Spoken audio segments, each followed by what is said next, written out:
To be honest, the whole moment in the whole sequence of events, it all felt like it was in slow motion. From the point I got hit, I just remember I knew straight away I was in trouble with the way I got hit, and obviously the point of contact, it was very early into the braking zone, so I hadn't really washed off much speed off the car yet, and I knew straight away I was going to go in backwards, so it was just like 2 feet on the brake pedal, trying to stop as hard as I could. But a combination of wet grass, locked up tyres, not much runoff, and straight into a tyre barrier. I was just simply backwards, waiting for the impact, and then when I got on the impact, I kind of almost lost where I was, because I knew I was sort of in the air but didn't know whereabouts, and covered in mud, and it was just that whole rollover. It felt super violent in the car, but honestly my initial thought, after I knew that I was sort of okay, I was badly winded at the time, so I actually thought I broke a rib. So I actually remember like just ripping the belts off and like trying to make sure I was just like pushing my fingers into my ribs, like, am I okay? Which maybe isn't the right thing to do, but in the time there was so much adrenaline going through, and I just couldn't believe what I was seeing when I got out the car, and just seeing the absolute mess. I knew it was big, and when I got out of the car, when I saw the state of the car, I knew straight away that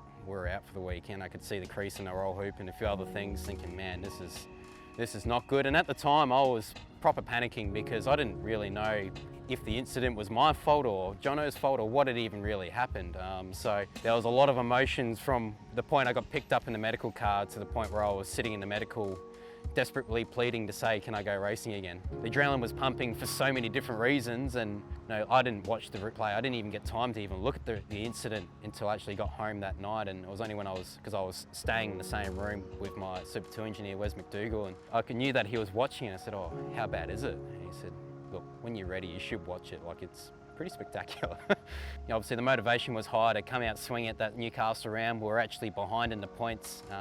We poled both races, we won both races, and we got the championship. It was just the perfect weekend, and I just remember a sense of relief for so many reasons, obviously, but one of them being that, yeah, I've done the job. I've proved to everyone in Supercars that I'm not the kid that crashed. I'm the guy that's ready to make that next step into the Supercars championship with those credentials behind me.